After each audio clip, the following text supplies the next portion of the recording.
cracking, guys? Omar Yusuf here, back with another video. This is going to be a really cool video. You see, I announced at the start of this year that I launched a new podcast with Eric Helms, Dr. Eric Helms, PhD, that's how you have to do it, called Iron Culture. The idea is to explore the historical, cultural, and scientific perspective when it comes to lifting. Provide the most in-depth information with regards to lifting out there, and we've done that. We had a discussion on steroids, we've had a discussion on periodization, one on carbohydrates, ketosis, the carnivore diet. If you look at the ratings, the reviews, the comments, people are ecstatic. So we're uploading one now to this main channel all about periodization. I'm sure you've heard that term before. Periodization, what is periodization? Well, we have three of the top tier individuals in the industry talking collectively what is periodization, how to optimize it, the current state of periodization autoregulation. We're joined, myself and Eric Helms, by Mike Tashir, who basically is the one that propagated the concept of autoregulation, John Cali, who published a research paper in 2012 that revolutionized our perspective on periodization, and lastly, Mike Zourdos, who is currently at the forefront of periodization research. Periodization is essentially how we organize our training in order to get towards a specific goal. So you want to get strong, you want to build muscle, how to periodize, how to organize your training. Which leads us to this podcast episode. It's 2 hours, I'm calling it the most in-depth conversation with regards to periodization on the interwebs. If you care about your training, if you care about getting stronger, you need to understand what it is. So we've created timestamps for you.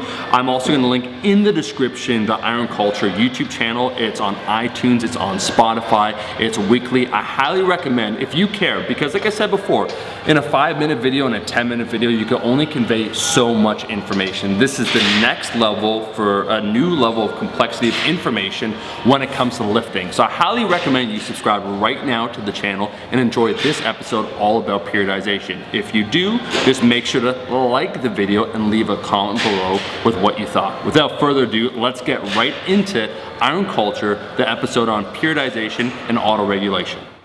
So it's like, you know, when I said don't record that, Omar, and then you kept it into the podcast, and now our professional reputation is at stake? That's the type of surprises you like. Yeah, that's the type. Yeah, the type that sends you into that existential terror that we experienced from that movie. That's what I'm about. Mm-hmm. Yeah. Amen. Yeah. When I say surprises, really what I mean is I want to be terrified. Right. I thrive off fear, or I don't feel like I'm alive. Exactly. Yeah. Yeah. Love, affection. What is that? How? Biological mechanisms. That's for the masses of sheep that inhabit this world doing nothing with their lives. But not for the Iron Culture enthusiasts that are the serious lifters that really want to get to the nuts and bolts of what lifting means, because this is our life and our identity. Well said. You're like, that was a little extreme. We like to take the whole. I mean, your tone was extreme, but yes, I'm down. The words, bro. The words. Well, I see. Look, I got a weightlifting shirt on. You got a bodybuilding shirt on. We could come from different sides of the track, same tracks, going different ways. 2 trains, one departing from Houston, one from Chicago. 60 miles an hour. What's going to crash first? Look at the speedometer. Yep. What? Doesn't make any sense in that context. I was gonna say it's crazy, this episode and just this podcast overall, where it's encompassed more than I thought we would, even from this, what is this, the 4th or 5th episode, what have you, just in terms of examining different aspects of lifting culture. That is what Iron Culture podcast, what it's all about, where we get into the history of lifting, the philosophy of lifting, the science of lifting. This one, which was a brilliant idea on your part, Eric, periodization. No, but periodization and bringing 3 different minds together that have each been highly influential in their own way as it relates to periodization and programming. So this one, if you care about lifting, if you care about the science of lifting, the philosophy of lifting, how we organize training overall, this is going to be a great one. Yeah, absolutely. This episode is really about how to think about periodization, how to conceptualize it. I think, man, you can find endless articles where you learn about the tenets of block, linear, undulating, and largely I think that's been part of the problem, is that we've had these distinct definitions and relatively black and white statements, both in the literature and in the kind of the gray zone literature, just people talking about periodization about these different types, when in reality they're all sitting on relatively shaky ground theoretically. I mean, they make sense. We're talking about planning based on logic and the demands of athletes, but with such a amorphous concept of how do I plan for an individual athlete, it really does come down to how do you think about it, not what system is better than another, because systems need to be agile when you're dealing with humans. And I think this is a really cool podcast because we have John Kiley, who is a very experienced trainer, and he's worked with athletes at multiple levels for decades. And he's also I would say, a very unique thinker in the field, and that when you listen to him talk, you can tell he considers everything he says very carefully. And I think each of our guests are very much outliers, and that John Kiley has humbly challenged the entire establishment of periodization in many ways, and spoken in ways about things that people haven't been able to articulate previously. He's like this humble iconoclast. Yes. Which I think has really moved periodization forward. And then Mike T, he's very much just an outlier. Like, he just saw problems and solved them and created systems, and he was doing things as a late stage teenager that were revolutionary without even really thinking about it. So his basically single-handed introduction of auto-regulation into powerlifting is just pretty incredible. And then Dr. Zourdos, he's basically the forefront of modern periodization research. So we have really multiple angles to kind of delve into this topic. And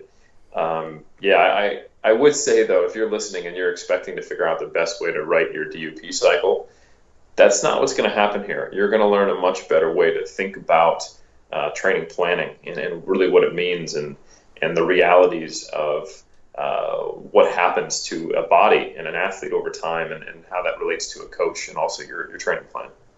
No, it's we're recording the introduction after we had the conversation. It goes for 2 hours, and it goes in, as you would say, so many different directions, really getting into the philosophy of how we organize our lifting. What I want to say, we have those three guests. We have John Kiley, we have Mike Zourdos, and we have Mike Tashir, as you said. We also have Eric providing insights. My co-host, Omar Surf Clam here, Eric Helms, Iron Culture Podcast.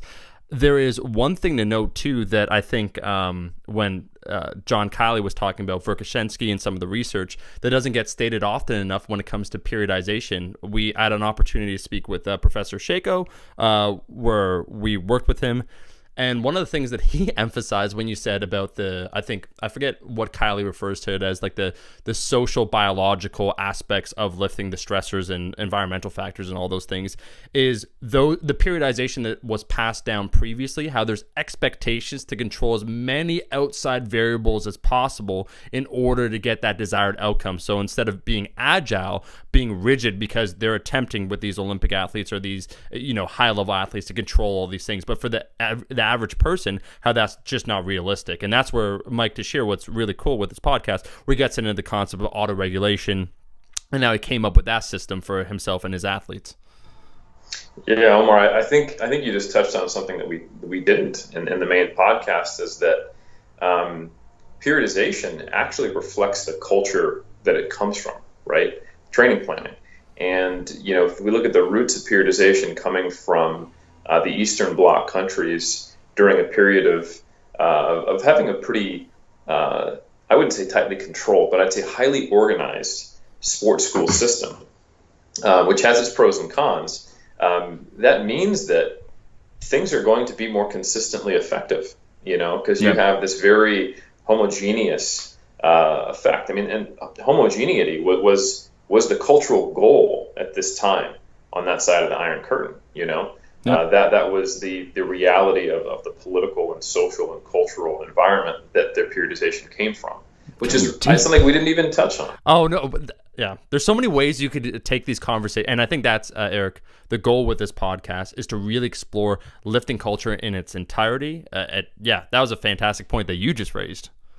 Well, no, you did it. I just expounded on it and said with big words. Well, But yeah. yeah. Eric, are you trying to say right now that here in the West with auto-regulation, it's the equivalent to safe spaces? Is that what you're saying? Where we're too brittle, we're too fragile? Maybe we should just go back to a simpler time where, strength is right? Are you trying to get me with gotcha journalism on the podcast? So what you're saying? So what we're saying? No, I got to go one step beyond. I got to speak on your behalf. So what we're saying, guys. There you go. Yeah, is that max effort every day. And I think that's maybe the last thing that I'd want to stress for everyone out there is if you're looking for that, magic answer, we're going to invert your expectations actually, because the reality of lifting is so much more complicated than being given a neat answer for the individual. Well said. Especially in like people who are listening to Iron Culture, you've been lifting for a while on average. That's not that you're not welcome if you're a beginner, but that's definitely the target audience. And I think that's probably who's going to be sticking around. So, man, yeah, there are answers that work for most beginners. Yeah. But once you get to a certain level, the planning becomes more and more and more individualized. It's kind of the definition of what it means to be quote unquote advanced. So I think you're in for a treat. No, guys, we look forward to you listening to this episode. If you support Iron Culture podcast, we do appreciate a rating and review. If you're on YouTube, a like, and consider sharing this episode once again if you found it useful. This is our podcast episode on periodization with John Kiley, Mike Zourdos, and Mike Tashir. Well, first, we just want to thank all three of you guys for coming on to this kind of a roundtable discussion on periodization and autoregulation, which is also going to touch on a lot of individualization. First, I just want to take some time to briefly introduce you all and then give you a chance to talk about anything that you think might be relevant. But first, I'll just say, John Kiley, thank you for coming on. Your 2012 paper on periodization, I would even call it critique of periodization, was basically the foundation that I used as the rationale for my thesis as a PhD candidate, and how much you discussed why periodization in its kind of basic form lacks individualization was a huge part of the whole rationale of why I study what I study. So that was very cool. Thank you very much. Go ahead. Well, I was just going to say, thank you very much for saying that. What I would say is, at the time I read that, I'd read somewhere that the average academic paper was read by 7 people. And I was hoping that I wouldn't get that, because I thought it was just going to get shot down in flames. And at the time, I work in a university now. At the time I wasn't. It was the first academic paper I'd written. And yeah, it was, I guess it just came from my own experiences as an athlete and a coach. And I guess I added in the academic references and so on, because that's what you do to get published in an academic paper. But thank you. It is nice to hear that it had an effect on the ground. Oh, I think it absolutely did. I think it was the first time someone had really said what a lot of people were thinking and put it in a well-articulated way with solid rationale. And it definitely made some waves. I think it had a little bit of delayed effect in the powerlifting community, but it did definitely come into our arena, and everyone was like, yeah. That was kind of the collective online feeling, at least, that I got from it. Well, the one thing I'd say is that, they say, I forget the exact phrase now, but there's no such thing as new knowledge. I mean, I had heard I'd had these conversations as an athlete and as a coach with other coaches, but I guess it's just no one had been bored enough to put it together in a paper until me and my amazingly boring life came along. Well, I think collectively we all want to thank you for having that boring life, because we've all benefited from it. Yes. Thank you. Awesome. We also have Mike Tashir with us here, a power lifter with a lot of accolades in his own right, but in the more recent times probably at least as well known as a coach. I would even go as far to call you the godfather of autoregulation and powerlifting. and you are pretty well repeatedly helping already elite lifters become more elite, and you've produced a lot of champions, and you have, I would characterize it as a programming that is based on systematized individualization, which I think is a really, really cool thing. And it's just an honor to have you here. For the listeners who don't know, you and I Skyped sometime maybe 5 or 6 years ago for the first time, and I basically said, "Hey man, I want to study your systems. What do you think?" And I was very pleasantly, I wouldn't say surprised, but I was glad to hear that you were like, "Yeah man, pick them apart, and if they're crap, then I'll make them better." You know, you weren't all opposed to research scrutiny, which I really respected. So anyway, thank you for coming on too. My pleasure. Awesome. And then finally, we have Dr. Mike Zourdos. So anyone who's familiar with me is probably familiar with Dr. Mike Zourdos. We do maths together, and he was a supervisor on my PhD. And I would say you're probably the foremost modern expert on periodization today. Some of the things that you've done that are really notable and why I wanted to have you on is you were the first person to bring some of Mike T's systems actually under the scrutiny of peer review. You published the first paper on RPE based on repetitions in reserve, but I think even more importantly is I haven't seen anyone discuss in the peer-reviewed research besides you the idea of integrating models of periodization, combining elements of linear, undulating, and block periodization, and then also weaving in autoregulation to have that aspect of individualization. So I think maybe if you had been as prolific in the research as you are today or had as many publications, John wouldn't have felt the need to write that 2012 paper. So I think it's very cool to have all three of you guys on here. Cool. Honored, Eric. Really do appreciate it. Yeah, and I think, awesome. Yeah, before we get into the nitty-gritty of periodization and autoregulation, I'd actually probably want to ask Mike Zourdos just for some basic definitions in terms of what is periodization, so the audience is on the same page as us moving forward when we delve into these more complex topics. Sure. So I think to answer your question, Omar, I can start with just kind of an overarching definition of periodization. This is not any type. You're probably familiar with the terms linear, block, undulating, so forth, but no type, just a basic definition, and then we'll clarify that a bit. But a basic definition would be the manipulation of training variables to maximize adaptations for a specific time or for a specific performance.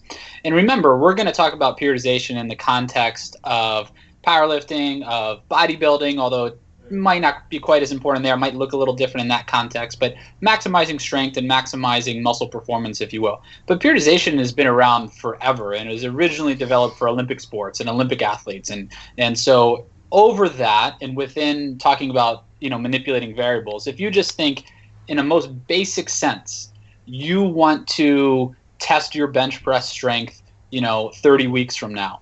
Well, just logically, is it going to make sense to say, hey, I'm going to do 3 sets of 5 at this intensity and maybe add weight, but just only do that concept? Or am I going to start here, maybe do some high reps and some higher volume, and then as I get closer to that date to improve specificity, I decrease those repetitions and I increase the load that's on the barbell to be able to peak? As simple as that is, that's periodization. And that's just one basic definition. It's not a fixed it's not a fixed program. It's not something that we all even have to agree on all of the principles. We're not going to, and we shouldn't, because they're equivocal.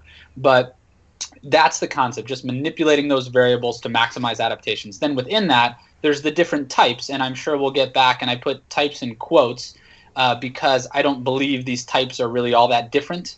But that's something we can get back to at a later concept. But that would be the most basic answer to your question, Omar. Sure, we could all just agree that West Side's the best side, but understood. Could I just Yep. could I just jump in with one point there? And so if that's our working definition, that's fine. Happy to go with that. What I would say is that historically there was another aspect to periodization, and that was that training was divided into discrete phases. So again, we can talk about periodization based on what you've described there, and that makes sense to me. But when you do mention the word periodization to a lot of people, there's an automatic formula that pops into their head sometimes. That is, it's broken into discrete phases. Mm-hmm. Yeah, absolutely. Yeah, and well said. And the original, going all the way back to Philostratus, with these, 10, 11 month, preparatory general periods, and then the 1 month fixed period. John is absolutely agree, right on the money. And then, there's been a lot of different iterations going to Matveyev, and then, then to Stone and so forth, and how these things are divided up. And I think that there's some merit to all of them. And then I'm sure we would all have some disagreements and kind of some more new, and at least I know I would, some more new age descriptions of how those would go, kind of make those phases and so forth. I certainly don't abide by the way those were always written, but anytime things historically have progressed, right, everything serves its purpose. So even if something is, quote, outdated, or that's not how we would use it now, it still serves its purpose. It allowed us to learn from that, to progress to where we are now with something. Yeah, I absolutely agree. I guess the only reason I pointed that out was that sometimes you use the word periodization to certain people in certain sports, and there's an assumption segregated phases or right. blocks. So yeah, so it was just to clarify that. Agreed. Perfect. Great point. Yep. Yeah, and I think that's something we'll come across a few times in this discussion, is that periodization means different things to different people, and it's interesting when you write an article about periodization, if you're not aware that you're going to have an S&C for soccer read it, or football, and you're also going to have an Olympic lifting coach read it, and also a rugby coach or a track and field coach, and they're all going to have a very different understanding of what that application might look like. So that's I think that's a good discussion point in and of itself. So yeah, I think I want to ask John, your 2012 paper, like I said, that was the foundation for what I built the introduction of my PhD on, and that was because it argued that periodization often lacks individualization. Now that's kind of like my spin or my interpretation of it, is what I saw as the key point.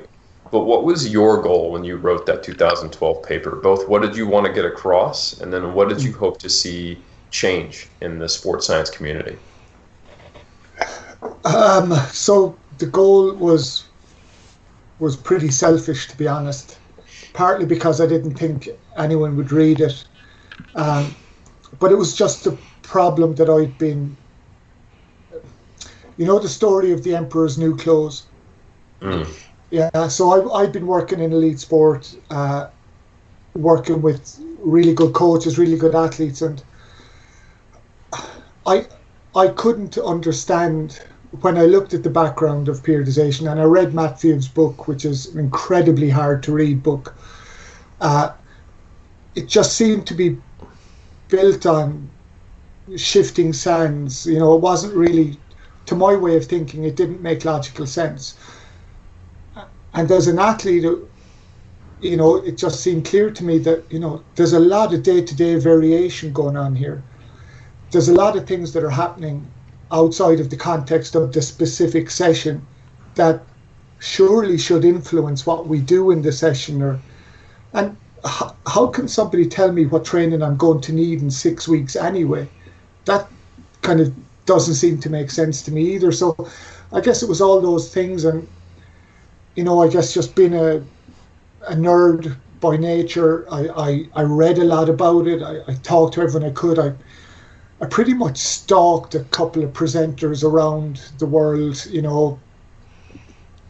hiding in their hedges and their gardens, and just trying to figure out, because I felt I was missing something.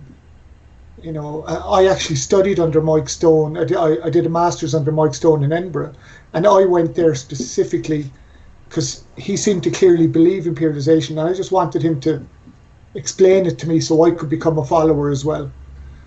But that didn't happen. So, long story short, I wrote that paper to explain things to myself. it wasn't. It didn't take me 6 months. It probably took me around 10 years overall, you know. And then I'd never really published a paper before, so I just said I'd give it a shot, and people liked it.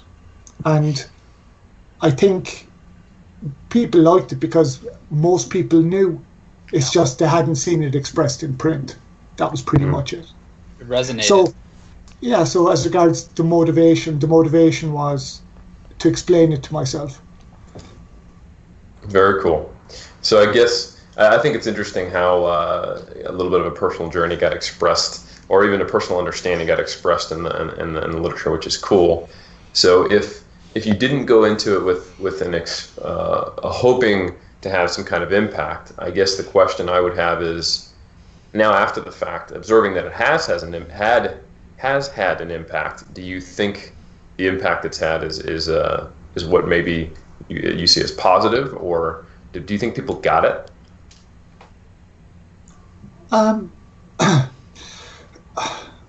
You know, it sounds like I feel a bit uncomfortable here because it sounds like I'm taking credit for nearly a revolution, but I think that wave was crashing anyway.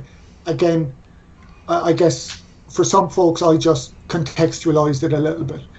But as I said, I think that movement was coming anyway. And I think if you look back into history, if you look back closely enough, you'll see coaches back in the 50s, in the 40s, who were intuitive, much more intuitive, really tuned into their athletes, adapted things on a pretty systematic basis. They didn't have our technology, they didn't have our scientific insights, but they were good, intuitive, critical thinking coaches.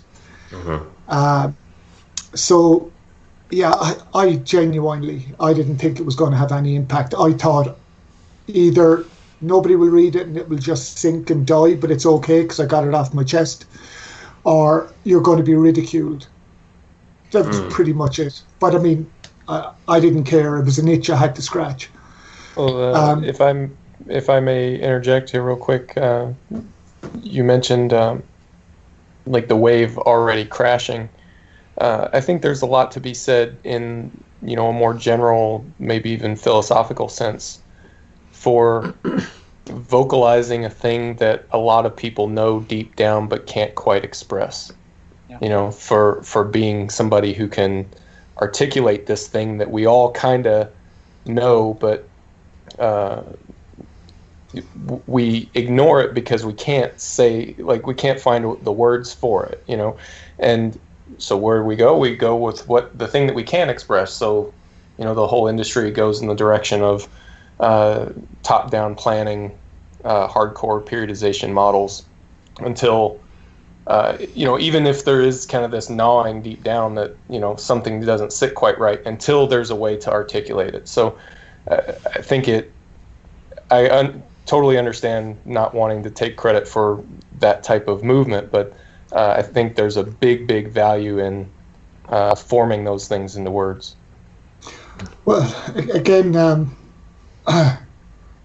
this isn't a candid camera type job. You're No. just setting me up here. Mike T will send you some alcohol after this, though. Excellent. I could do with it now, actually, if possible. Look, most of it came from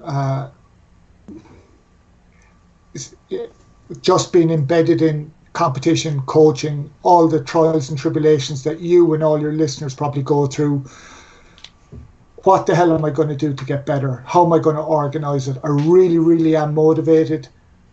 I need a structure that enables me to do that, and then making 1,000 mistakes and wrecking your body, and then gradually, some by osmosis, some little bit of insight creeps into your brain. And then if you want to write a good paper, have a boring life and spend 10 years doing it. That's the recipe. John, I was going to say, for those, we're going to link in the description for the YouTube channel, both your 2012 and 2018 papers. Can you just set up the scene for 2012, or while you're writing this, what the prevailing notions were when it came to periodization to catch our audience up to speed? And then what were some of your conclusions that challenged those notions? Well, I guess in our coaching culture, the overwhelming paradigm was one that we had translated from the old Soviet Union and their training structure. And when I talked to some of the old Soviet coaches, they weren't actually that rigid, but the way they wrote and the way they communicated gave us the impression that it was all about you can future plan accurately. And, you know, success is when you stick to your plan. And there's kind of a certain level of appeal to that. If I plan now and then I stick to it, I'm resolute and I'm relentless, and this makes me a good athlete. And I felt, and I came from, you know, I came from combat sports, so it was a relatively macho type environment, and it was all about just do it. And I guess it was a reaction against all that. And I thought, well, how does this make sense? You know, how does repeatedly breaking yourself through injury, and how does training hard for 3 weeks and then training easy for 1 week, how is that transposable regardless of what kind of capacity I'm trying to develop? So I mean, I'm not sure if I've gone slightly off topic. As regards the prevailing paradigm at the time, Matviev's work had percolated into our consciousness. In 1980, there was an English translation of his book Fundamentals of Sports Training.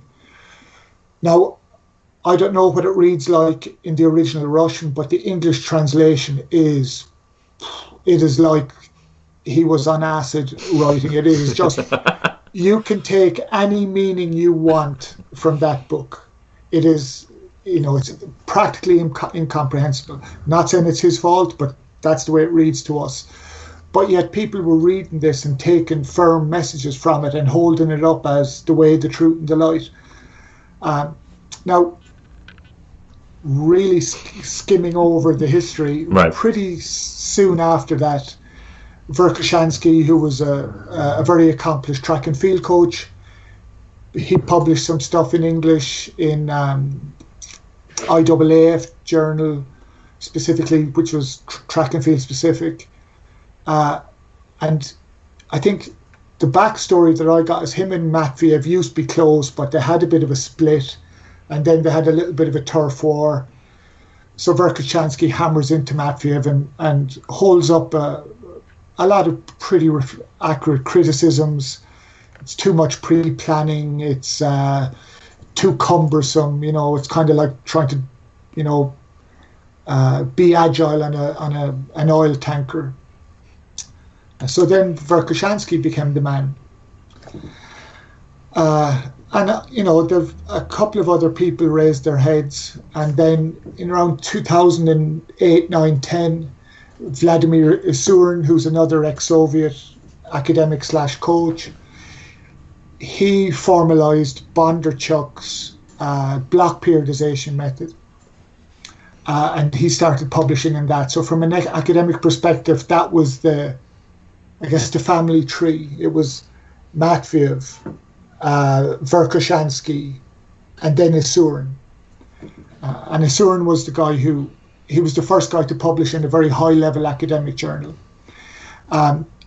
So you all know the kind of the basic fundamentals of block periodization structure. Yes, it's you focus on a very limited number of capacities. You hit them hard, and then you change focus, pretty much in a very rough way.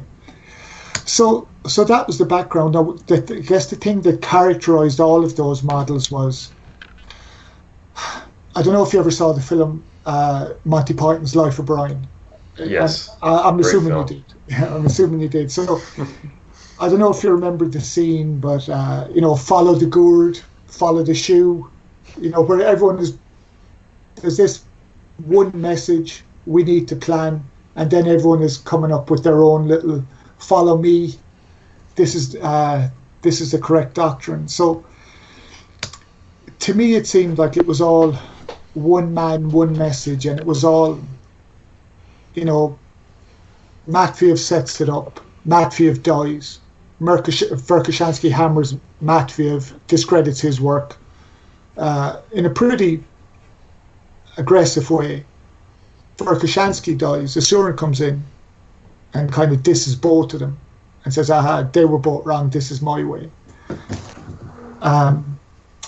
And it just seemed to be that they were more selling personal products than trying to get to the heart of the matter. At least that's the way it seemed to me. And certainly when I was writing that 2012 paper, this isn't an issue about personal products or, this is the best method. It's obviously a really complex problem. But can we start to move towards better ways of managing this problem, or designing processes that help us figure out how best to modulate training on an ongoing basis, so we still hit those targets, and we still hit them in a timely manner, but we're doing it in a way that is perhaps more reflective of the nature of the problem. Whereas the nature of the problem is, I'm trying to forecast the unforecastable here. What state you were going to be in and how optimally to stimulate you to move you into a different state. That's pretty complex. I think if we are pretending that we know the answer to that, we're fooling ourselves. So it's like, okay, what insights do we need? What background knowledge do we need? What thought process do we need to help us best facilitate the athlete's journey from where they are now to where they want to go? So that's not a short answer. I hope it answered the question. No, that's perfect. I think taking a look at what was happening before, then how influential your 2012 paper was, is very important. We're also going to talk about the 2018 paper. I want to shift over for a second, however, to Mike Teixeira, who is currently accumulating a massive sleep debt. He's been awake, as far as I understand it, for 3 years, is it? Yeah, 3 years straight, for sure. Yeah. Give or take. So Mike has RTS reactive training systems. I want to know, because I first saw you back, you said it was like 2011 or 12 on super training with Mark Bell, and I heard that phrase, auto-regulation. So I want you to try and define then, what is auto-regulation or reactive training, and what led you to see that being a necessity in powerlifting? Speaking as a lifter, as a coach, just, you at the time, I think, when did you start talking about that? Was that 2009, or when was it around? Yeah, 2008 is when the reactive training manual got published. I mean, I was talking about it on some internet forums before then, if that counts for anything. It does. It's an example of that wave crashing in other arenas of sport at a similar time frame. So yeah. So auto-regulation, at least in the way that I use it, is a reference to making course corrections. So starting with a plan and then adapting that plan as you move forward, as things change. So kind of the genesis of this for me goes back to the early 2000s, 2005, 6 probably. I was a powerlifting coach at the Air Force Academy, and I had been powerlifting myself for about 10 years at the time, but I hadn't done a whole lot of coaching. And I have all these young lifters who are looking to me to coach them. So figure it out,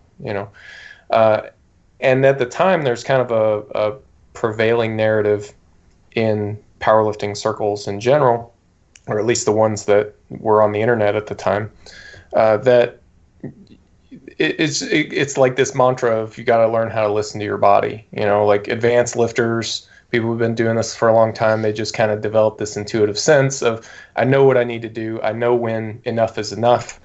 And, they kind of figure this out. And you ask some of them, like, well, how do I do that? and they say, well, you've just got to train for 10 years and you kind of figure it out. And I thought, man, that's a terrible answer. That's not going to help any of these guys, you know? So I thought it was kind of fortunate that I'm doing that's right around where I'm at in my lifting career. And so as I start to notice certain things, I try to, what is it that I'm noticing? How can I communicate this to the other people on my team? And I was reading a lot of the same people that John was talking about. Verkhoshansky in particular, Mel Sif super training was getting thumped on a lot at the time as being the Bible of training, even though that was also impenetrable. But a concept that I read about probably first in super training was RPE, you know, and it was this notion of attaching a numeric rating to the level of effort. And then at the same time, there was this separate notion in some of the powerlifting world of leaving a rep in the tank. And I thought, well, that's interesting. So if you kind of marry those two, you could leave a rep in the tank, you could leave 2 reps in the tank, or even 3, 4, 5, even 6, you know? But not 7. So, right. No. No. Don't be ridiculous, Omar. Little Ricky Bobby for you. But if you just kind of extrapolate this idea a little bit, you get RPE, you know, and I start to apply that, and it kind of grew out from there. But it's this idea of adapting training to the current capabilities of an athlete right then. So instead of lifting a fixed weight for a fixed number of reps, we'll leave the reps fixed, but the amount of weight's going to fluctuate based on your performance. Love it. So, Mike, I think it's really, this is interesting that this is something that kind of just came out of your need to solve a problem. Like, I don't know how these high-level people are figuring this out. Can we do it faster? And it kind of seems like that's the way most coaches attempt to solve problems. I think you did better than most. It's this ad hoc response to the real world problems you see in the quote-unquote trenches. Shifting to you, Dr. Z, that's not the way we typically address things in academic research. No. So, you know, for better or for worse, I think we more often, when you see a published paper, you can be confident in the statements. You know, they have references after them. They're not based on anecdote, but it also tends to move slower. So I guess my question for you is, in this quote-unquote modern age of periodization that we're moving into, where we understand the needs of individualization and course adjustments, which I think you said really well, Mike T., where do we go? I mean, what does the future of periodization research look like, and how do we reconcile the issues that John brought up, and also the need to make these ad hoc adjustments? What do you see as where we should be going in terms of the research and the focus there? Okay, so it's a big question, as you know. So I'll do my best to forecast the future here. But you know, one thing I want to say up front is I hope that those that are listening took a lot from what John and Mike just talked about, and here's why I think it's really important. Because as practitioners and as coaches, they have influenced scientific publications. John has some papers, but even his anecdote is what influenced him writing that paper as he described. What Mike did has influenced what Eric and I have done over the past however many years now in the scientific literature. So just in this conversation, you're seeing, for those watching and listening here, you're seeing crosstalk between these worlds, and that's what we need more of. Somebody said, what's the number one thing that you need more of in the scientific literature? I mean, certainly we can talk about a replication crisis in science. We can talk about things like that and so forth. But in science, and if you're in an exercise science department, especially in the United States, and you're doing research, you need more crosstalk with individuals like John and Mike. That whether they know it or not, and I'm sure Mike does to an extent because he and I have spoken, they have influenced what we've done in the muscle physiology lab at Florida Atlantic University, as have other coaches for me watching and reading those, as have our own training. more and more, there's been a trend, which is a good trend over the past 10 years or so, where more and more lifters and people that are interested in training are becoming scientists themselves. Or I don't know if we're real scientists. We just lift weights. So I don't know if that's kind of disrespectful to real scientists, but we're doing our version of we're doing our version of science here, if you will, of Mickey Mouse science. Muscle bound scientist, bro. There you go. I'm only taking the term if we can keep the bro at the end of the muscle bound scientist. Okay. So bro. I want the whole thing. Muscle bound scientist, comma bro. Yep. The whole thing. It. Yeah. Or hunky scientist, whatever you want. Yeah. Even better. We're going with that. I don't want to refer to it as anything else for the rest of this. So I think that's important, though, for everybody listening, is that there has to be that crosstalk, and these guys have influenced what we've done. Our first study, Eric, you mentioned that you and I published on RPE, was just essentially taking Mike's scale with slight modifications, whatever, and validating it in the scientific literature. Without him, that doesn't exist, or maybe it does, but maybe it exists way later in the future in a different kind of way, a different concept that probably isn't as good. So that publication is due to what he had done and to him being open to us working on that stuff. And so I think there's really a lot to be said to that. So where do we go in terms of there needs to be more crosstalk? But the one thing I think is really important, and scientists tend to take themselves too seriously. Scientists also tend to be really poor communicators, which is why I think podcasts like this are important to give people an opportunity to come on. Unfortunately, many scientists won't, or they won't articulate well, but they really should. But one place where I think we're going is that we're getting to a point where I think people can admit that they don't really know that much, right? Like we don't know that much about that many things, and we have ideas and we have theory, but a lot of this, while based on some data, right, there can be different interpretations of that data. We can all look at the same data that exists, and we're probably all going to agree on the same tenets of training, right? Okay, you want to have about this training frequency. In general, there's a relationship between volume and adaptations. How large is that relationship? I can't really say, but we have that in general. We want to do this. Some degree of specificity is certainly a good deal, but how you can figure all that, there can be different interpretations of the data that's out there, and there should be. And then there's different rates of adaptations among individuals and so forth, so they can be applied. But I'm getting a little bit more specific than your question. So, but I think we need to all kind of admit that we don't know that much. And once we do that, that's when we're able to learn from each other. And that's when the scientists can kind of get off their high horse a little bit and use the anecdote, right? There's bad anecdote. There's bad anecdote from just a regular dude who's lifted weights 3 times. He's hanging out at La Fitness and he's doing his thing, and he's giving you his anecdote. That's not a good anecdote. But then there's Mike T anecdote. That's a good anecdote. Mike saying, I've been lifting weights for 20 years now. I've been competing in this many competitions.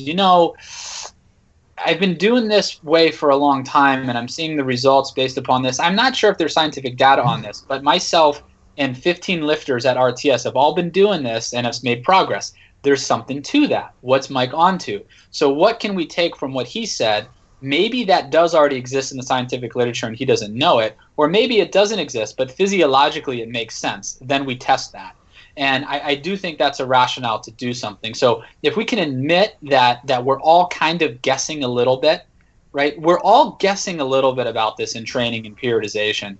And if somebody tells you that they're not guessing, then that's the one person that you don't really want to listen to, right? And so where we go, and I just jotted some ideas down a little bit more specifically. I think one of the big things that we need, and Eric, you mentioned this, and I'm just making sure I have all my ideas here as I'm writing them, is we need to have more studies that are integrating concepts of periodization. We need to have more long-term studies, but we also need to have studies that are individualizing, not just in autoregulation, like in your dissertation, Eric, where we say, hey, you can train to an RPE versus a percentage, and we see RPE might have some better outcomes, which is logical and I think is a good idea.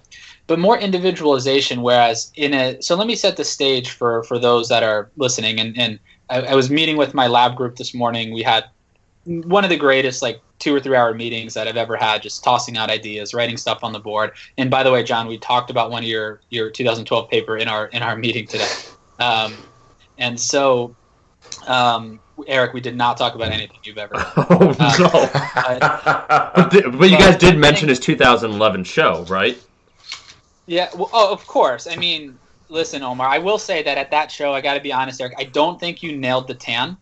I think that, maybe on the left side, on the tricep, you just didn't quite have enough of a tan. But we can talk after. I can help you with that. I'll write you, a protocol. I'll take notes on that. Yeah, you should be writing things down right now, actually. It goes into did you put that note in the important pocket for the important stuff? That's the only pocket I have for anything you said. If anybody's ever seen the movie Ted, that's my favorite line from the movie. So yeah, let me take that, put it in the important pocket for the important stuff. And so what I think needs to be done, though, so to set the stage for those listening and watching, in a scientific study, let's say you want to compare protocol A to protocol B over 8 weeks. And you do that, and subjects complete the protocol, and let's say a subject completes 90% of training sessions, then you include their data. But what you don't do is you don't really make dose modifications.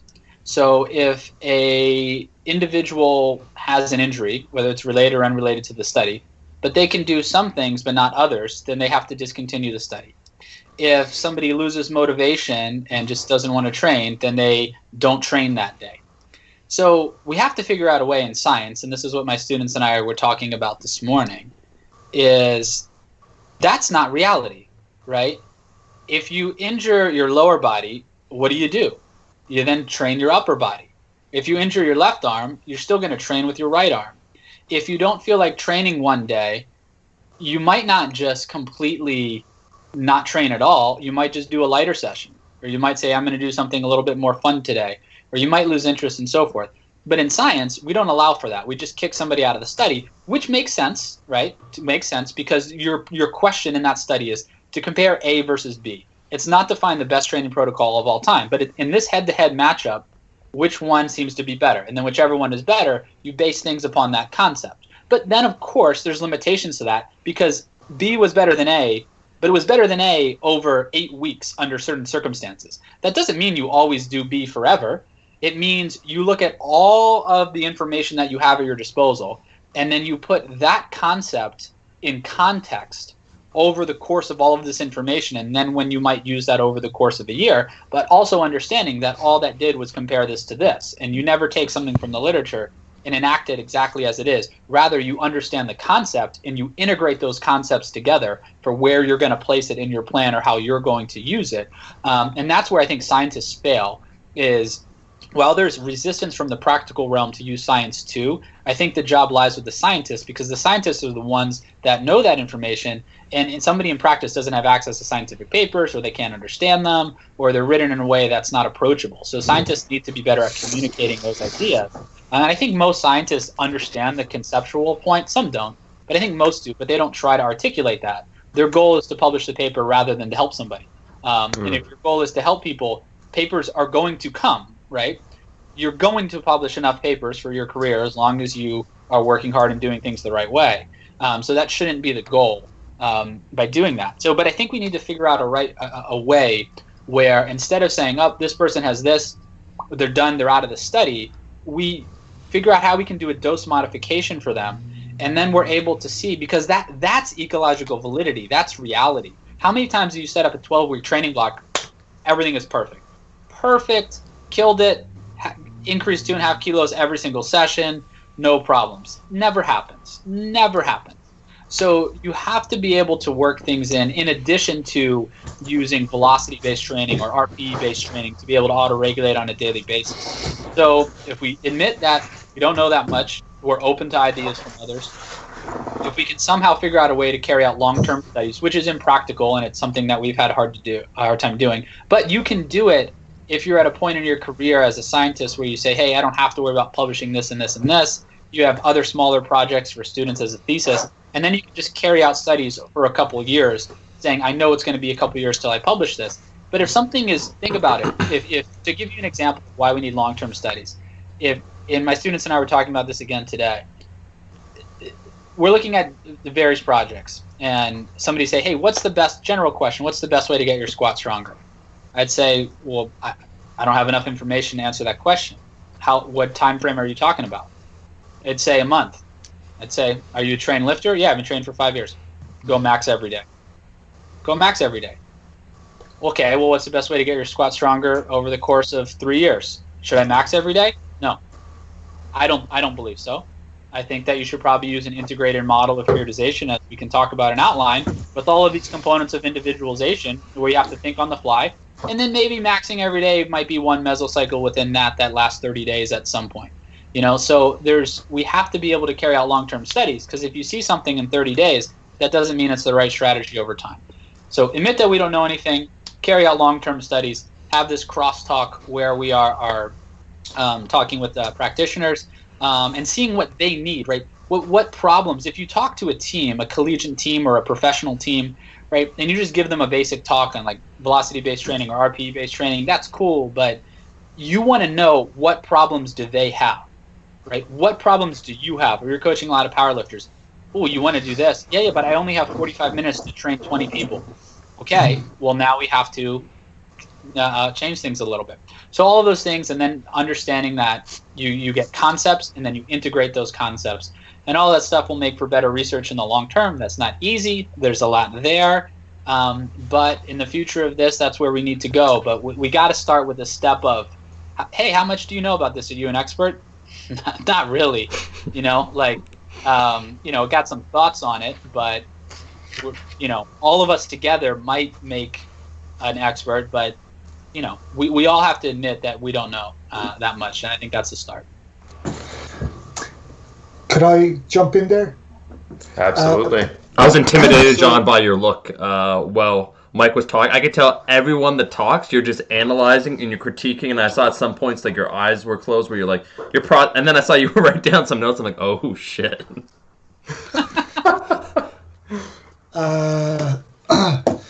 No, well, she said I definitely didn't mean to be intimidating, and I'm actually. I'd show you my paper here, but it's just a doodle. It's just trying to look intelligent. Okay. It's a small dog. Yeah. What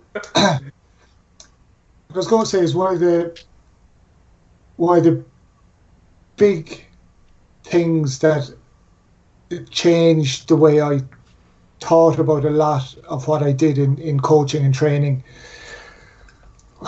happened totally outside of the sporting realm, but in around maybe 2005, because this whole idea of, and this is just speaking to what you were just saying, the value of admitting to yourself and to others that you don't know the answer, that in fact, if you're involved in anything that's about prediction of the future, which training forecasting is, right?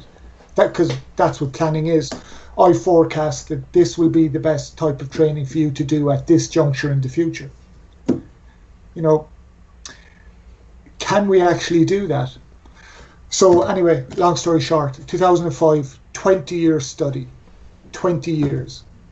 Guy called Philip Tetlock in somewhere in the US, forget where, Carnegie Mellon, maybe. So he picked 365 experts, all educated to PhD standard, the kind of talking heads that you would get on CNN or, Fox or whatever it was, asking specific questions. And over the course of 20 years, he asked them like 10,000 questions. And is basically, what's going to happen here? Or what do you think will happen in the next 6 weeks in relation to this question? And it might be something about the economy, or it might be something about Russia, or whatever it was. And he did it in a very nuanced way in terms of some people sometimes he'd give them questions in their area of expertise and sometimes outside their area of expertise. So phenomenal work. At the end of 20 years, analyzes. What was his main conclusion? And the kind of tagline he used was, in general, human experts are about as accurate as dart throwing chimps. Wow. So he'd interviewed the best he could find over 20 years. He had very nuanced ways of scoring whether they were accurate or not. And he came up with, no, not so much. Then he analysed the results further, and he found that those people who were least confident in their predictions were more accurate than those who were more confident in their predictions. So that's kind of ironic, and it kind of goes against what we, as humans, what we think. If you see somebody on a news channel and they're saying to you, this is what is going to happen, you're inclined to believe them, right? But you're actually better off looking at the person who goes, well, you know, that might happen, but this could happen. And sometimes you might think, well, they're just sitting on the fence, but in actual fact, a lot of time they're not. They're actually thinking it through, and what they're saying is more reflective of the likely state of things to come. Long story short, and sorry if I've laboured this, but that's an interesting challenge for us as coaches, because sometimes athletes look to us as we should be the font of all knowledge and know things, right? But if we actually believe that hype, if we think, yeah, I have the answers, you know, and I've spent 20 years in the trenches and I just know in my gut, if we believe that, that's actually a pile of crap. Really what we're just doing is reinforcing our ego, you know, by saying, oh yeah, I know. And then the other kind of catch there is that if I want to believe that what I think is right, it is really interesting for me, or easy for me to justify that. So if I'm coaching you and you have a season where you do well, then I think I put together a really good periodized plan. The next season, if you do really badly, well, that was a good periodized plan, but he screwed up. You know, he lost his motivation.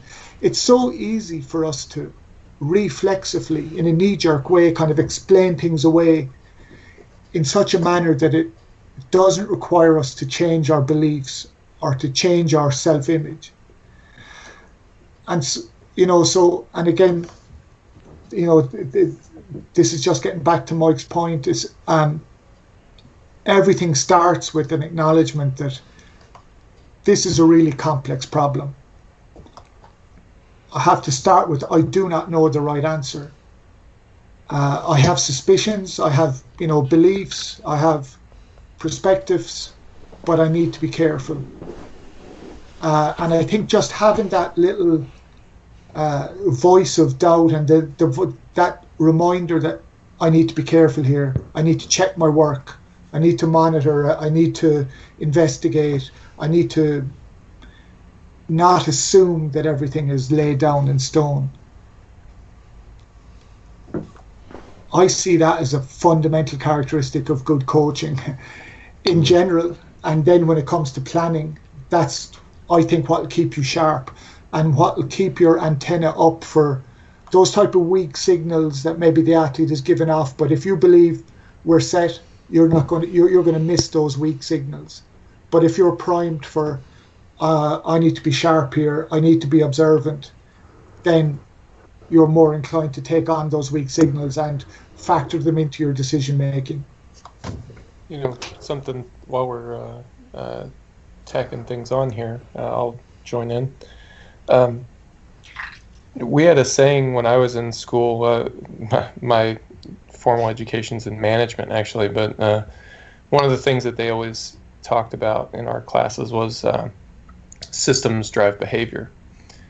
And I suppose that's mostly true, and it's definitely a thing that's kind of bounced around in the back of my mind. But one thing that I've noticed is that when I plan out training for longer time frames without clear contingency plans, my tendency is to just execute those plans unless something goes really off the rails wrong, right?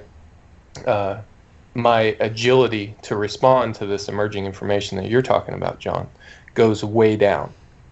So for me, I recognize that that's my response to this system that I've created. I create a rigid system, so I behave rigidly. And if I want to be more nimble, if I want to respond better to emerging information, I can't allow myself to plan in a rigid way and just say, oh, well, I'll flex on this plan if the need arises, because I won't do it. You know, coaches, there's this other idea, I guess. Like, I love talking about, you know, the nuts and bolts of training, but especially when you're talking about a coaching situation, there's a skill set that's involved with being a good coach. And you can know all the right things, but then just like you can know the right plays in a football game, but if you're not a good athlete, then you're not going to execute them very well. You know, you can know the right things, but if you don't have a certain coaching skill set, it may not be well executed. All this is a long way around of saying that I think it's important to design your coaching system, create a coaching environment that facilitates you to listen to these weak signals, to pay attention to the things that are going on. I think this quality of paying attention is probably the most valuable thing that a coach can do. You know, when the coach gets overloaded and pulled in too many directions and can no longer pay this deep attention that's required, I think that they start doing a much worse job as a coach.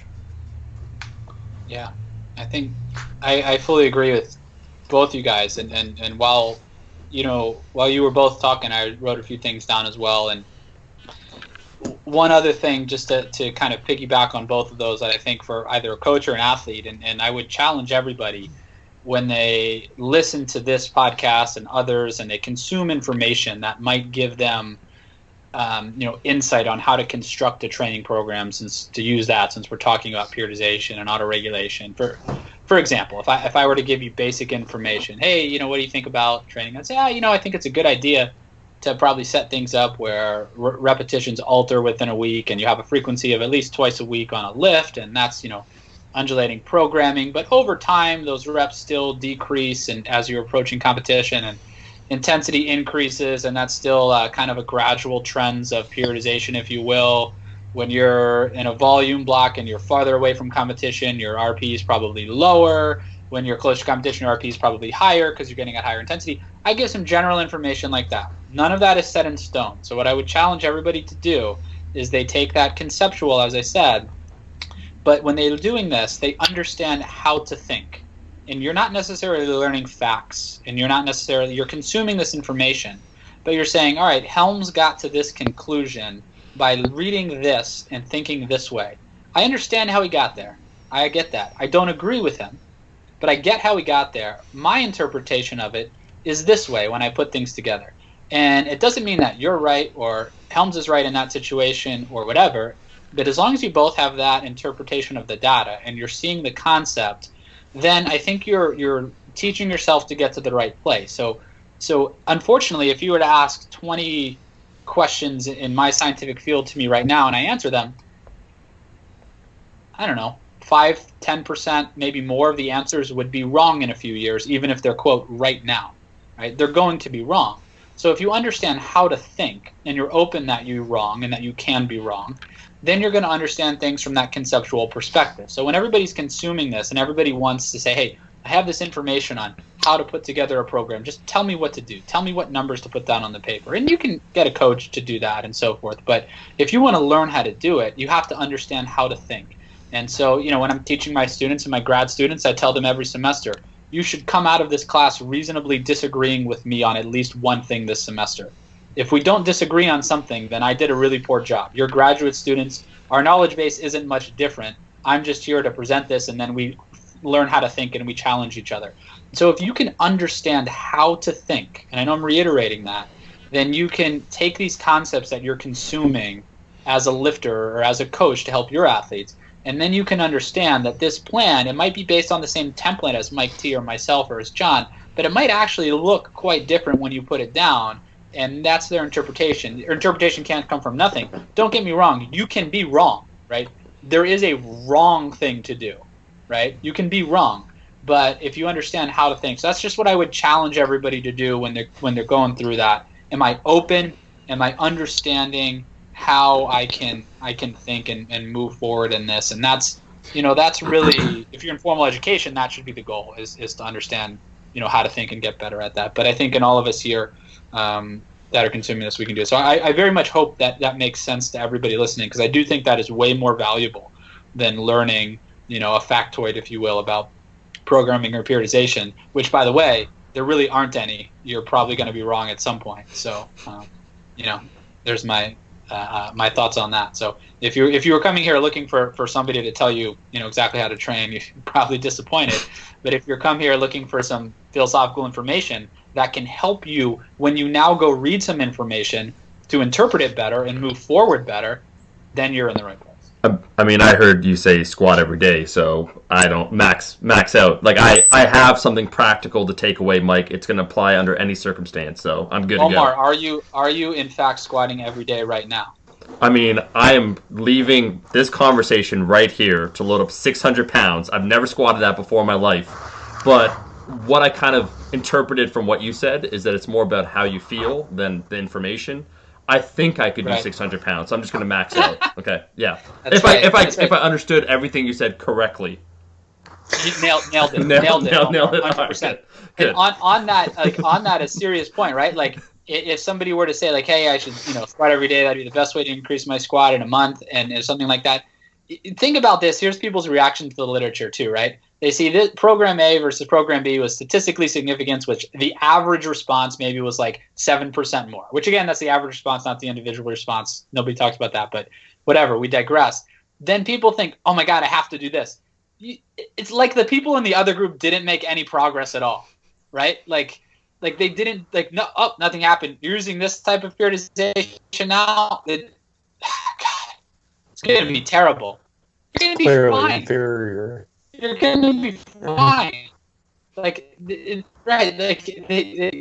Remember, if you could go through the study for 10 weeks, when's the last time that you saw one group increase their list by 30%, and the other group decreased by 20%? Pretty much still got stronger to a similar degree. Like, you're going to be fine. So I think people misconstrue that, and then rather if they look at that, they understand, hey, maybe there's something to each of these concepts, and I can integrate them to really get the approach I need. But I think people just see one thing, or they see nothing, and they think, oh, this is better than this. If I don't do this, I'm done. Game over, right? And of course, that's the case. Yeah. I'm done. Something all three you talked about was the importance of, I think you called it agility or being agile, Mike T. And John, you referred to it as, the ability to make changes in a coaching situation. And Mike, you talked about having a framework, but then knowing that it's going to need to change. And I think what you did a really good job of, John, in your 2018 paper was, instead of just kind of throwing the bomb in like you did in 2012 and saying, hey, this shit doesn't do what you think it does, peace, In 2018, the paper that you wrote, you really kind of said, oh, and here's why. There's some physiological underpinnings and theories that we use in the periodization literature, which is old and wrong. Like Mike Z was just saying, how 15% of the things that we think we know now are wrong. If we're basing it on stuff that is 7 decades old, those 10% start to add up. So do you think you could take some time to talk to us about some of those aspects that you covered in that 2018 paper, and why being agile is important from kind of a basic level? Well, I guess, and you all know this, but it's just worth saying again that regardless of the training program, if we get 100 people and give them the same program, there'll be high responders and there'll be people that are low responders. And now if you come back in 2 years' time and do it, that might be different. The low responders maybe respond better, the high responders respond worse. It's really hard to figure out who's going to respond to what. And there's a number of reasons for that. And one is the obvious, genetics. Two is history. So our genes, if you like, are this big giant toolbox we all inherit. But it's prior history. So our childhood experience, our childhood activity levels, right back to things in the things that we experienced as a fetus. And there's a whole science now of epigenetics, which is really how the legacy of past experiences influence how you express your genes now. Anyway, for us, it's just another layer of complexity. There's genetics, there's early life experiences. I guess what I've become really interested in is things that we can control or we can influence as coaches that don't fall into the mechanical training program, but that I think should be dimensions of the training program that we plan. So, for example, that 2018 paper was mostly around the basic message that how you adapt to training. That's what we all talk about. Here's your stimulus, here's your adaptation. But how you adapt totally depends on the neurobiological backdrop, chemical backdrop that you overlay that training upon. So, just to clarify what I mean, every day, let's do a thought experiment. So it's me and it's my genetically engineered identical twin, the exact same history. We just diverge now and we go to the gym. And I get a phone call from my partner, baby is sick, blah, blah, blah. I get stressed out. My identical, genetically engineered twin, he's pretty calm, he's pretty mellow. Maybe he gets some good news on the phone. We go and train. Our background state is going to influence how well we respond to that training. And it's kind of like one of these Emperor's New Clothes moments. It's like, okay, that makes sense. If I'm overlaying the stimulus on a different biochemical backdrop, yeah, of course, the biological adaptations will be different. But again, it's just not something we've ever really talked about. I think sometimes historically we've spent so much time arguing about this is the best method of periodization, that's the best method. And recently I've started to think, well, actually, the method that you believe in is the best method. If you believe and you buy in and you are emotionally invested in a particular method, and you do not believe in the method that the coach is implementing or enforcing on you, that's not a good scenario. You are better off doing something that might not be what we might consider technically or mechanically the best. But if you believe and you buy in, you're going to respond better, or at least a dimension of your response is going to be heightened compared to something that you don't believe in. Now, I'm kind of saying quite a mouthful there. And I think of it in terms of two basic things. So stress. Stress will screw with your biochemistry. So by extension, it will screw with your training adaptation. It will erode the training gains you should have got, or it will amplify the training gains that you could get, depending on how you set up that chemistry.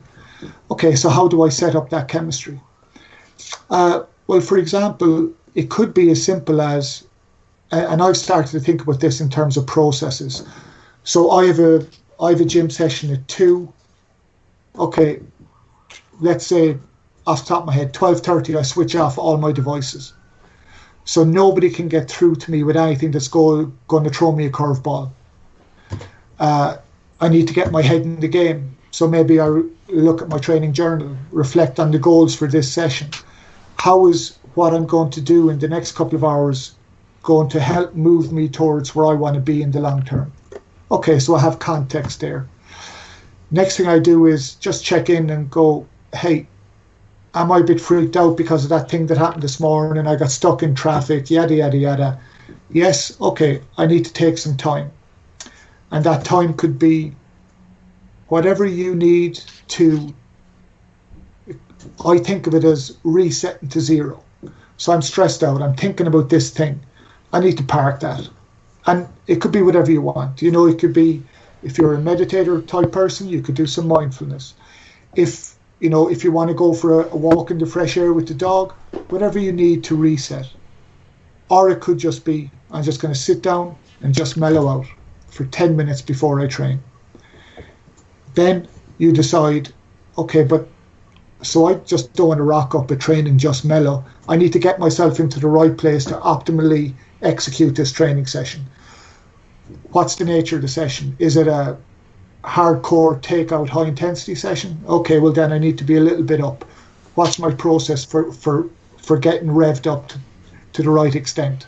And again, that's kind of based on the coach's knowledge of the athlete and discussion with the athlete, and you figure out, here's what we do. And maybe it's, I don't know, a couple of coffees, you listen to certain music, you have a little mantra, whatever it might be. But it's all about, I guess, for us as coaches being aware, and then for athletes to take responsibility that training isn't just what happens between warm-up set to last set. It's how I best manipulate my attention, my background neurobiological chemistry, my stress levels. All of those things, how I manipulate those are fundamental to how I respond to the training stimulus. So I need to take charge of that in some way. Now, there's one other thing I throw into that. It's something I've become really interested in the past few years. So you all know, obviously, what the placebo effect is. Now, it's pretty phenomenal when you dig into the research. So the placebo effect isn't some kind of mental thing, or it's not just for people who are very suggestible. It is a real life, actual, measurable chemical change in the chemical environment in your brain, instigated by either a change in the information or a change in your environment or a change in how you think about something. So placebo effects are driven by, and the list is growing, but one thing is opioids in the brain. So endogenous opioids. If you tell me something that is encouraging to me, that gives me more faith, more belief, I get an opioid release. I feel better. My mood changes. My subjective assessment of my fatigue, all these things change. I can execute a better training session, or I can feel less pain, or I feel less fatigued. Now, there's a number of other systems in the brain that have also been proven to, with suggestion or environmental messaging that might be so subtle as to not register in our conscious brain. But all these things, again, they change our neurochemistry, and that drives downstream biological changes that makes us either better able to execute and adapt or worse able to execute and adapt. So again, and we're talking about periodization here. So if we bring that back to periodization context,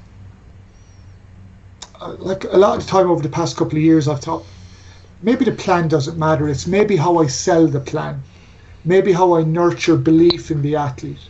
Not baseless bullshit belief, but here's the logic. Do you buy into this logic? Yeah, you do. Any questions? Because it's your plan. You have to execute it. You question it.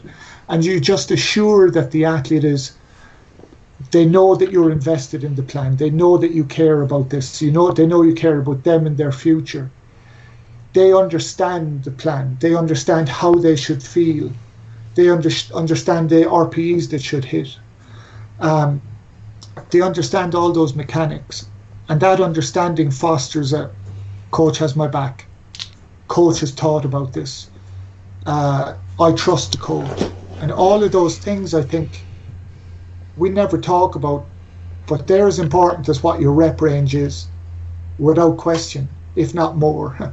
And certainly over the long term, I'd argue they're a fundamental part of how you will develop, but yet we don't think about it. Last thing I'd say, because I know I'm going on here a bit, a lot of the messages we take on that influence this neurochemistry that again drives the downstream biological changes are so subtle as to be not really registered consciously. They could be environmental things, the way the gym is set up. It could be a motivated slogan. It could be a ritual that you have as a coach. every time the athlete walks in, you ask them the same 2 or 3 quick questions, and in your head it's, I'm going through my checklist. But to the athlete, it's we've slotted into our routine. This is my ritual. This is my routine to get myself in the right place, to execute in this way. And I guess one of the things with stress management is the best, as an overall general tactic to avoid stress, you have a routine or a ritual that you can just dial into that is habituated and you have faith and trust in. So I think if we as coaches can develop those type of rituals with the athlete doesn't need to overtly understand it or know about it, but we need to engineer it in a way that there is consistency here. If the athlete comes, and it means that we have to be consistent. I can't be up and down in my moods. I could have all kinds of crap going on in my life, but I need to take care to get myself in the right zone to present to the athlete in a consistent, stable, positive way. So the athlete isn't walking into the gym going, I wonder what coach is going to show up. They're kind of freaked out, nervy guy, or this calm guy who's kind of overdoing it on the jokes. So yeah, I'm going the very, very long way around about saying I think there's a whole load of other dimensions to planning outside of the technical prescription, the mechanical prescription of training. And again, I think it's at least as important. And the last thing I'll say is, like, I've worked in a lot of sports at a decent level, and you know, I started out looking for what is the key ingredient of the great coach, you know, the coach with multiple Olympic medalists and so on. And it definitely wasn't planning. I thought it would be planning. But I have seen coaches who, you know, my evaluation, their planning is really bad. Like, and that other coaches plan so differently that both of them can't be good, right? But they're both successful, Olympic gold medalists, bam, bam, bam. And you're thinking, hey, it's not planning. So, and obviously, a good coach needs a number of characteristics, and we're all probably good in this dimension and not so good in this dimension. But I think the one attribute that is unfailingly present when you get a successful coach-athlete pair is the athlete has belief in the coach and trust in the coach.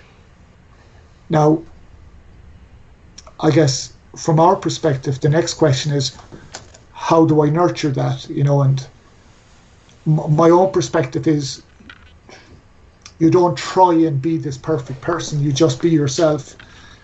You're authentic, but you're consistent and reliable in the way you present to the athlete. You develop processes that gather feedback from the athlete and implement that feedback, so they know that they're not just a robot that you experiment on, that their perspective and their future is what you're fundamentally about assuring. That was quite a long rant, so I think I better shut up there. But it was really good, and I think there was a key thing there that I think was you picking at a bit of a paradigm shift that's in the way coaches look at things. I think if we go back through that history of kind of top-down, in some ways academically focused periodization, there is I mean, this is something we get taught as quantitative researchers. If you can't measure it, it doesn't exist as far as you're concerned, you know?